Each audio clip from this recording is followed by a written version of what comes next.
பேய், பிசாசு, பூதம் இதில் இது வரைக்கும் எனக்கு நம்பிக்கையே இருந்ததில்லை.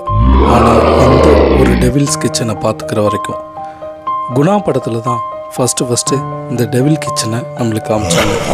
அதாவது அந்த குகைகளில் அந்த மனிதர்கள் மாட்டிக்கிட்டு அந்த இடத்துல ஒரு அமானுஷமான சக்தி. சரியாக மூணாரில் நம்ம பயணத்தை மேற்கொள்ளும்போது மேலே அதாவது டெவில்ஸ் கிச்சன் எழுதியிருந்த ஒரு போர்டை பார்த்தோம். அதையும் சாதாரணமாக நம்ம கடந்து போனோம்.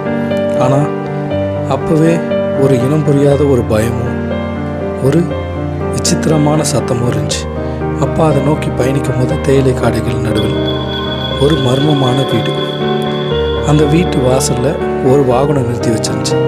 வீட்டை சுற்றியும் சரி, வீட்டுக்கு பக்கத்துலேயும் சரி மனிதர்களோட நடமாட்டம் எங்கேயுமே இல்லை. ஆச்சரியமாக இருந்துச்சு. சுற்றி பாருங்கள், ஒரே காடுகள். இதை பற்றி டீட்டெயிலாக பார்க்கலான்னு உள்ளே போனோம். பார்ட் 2.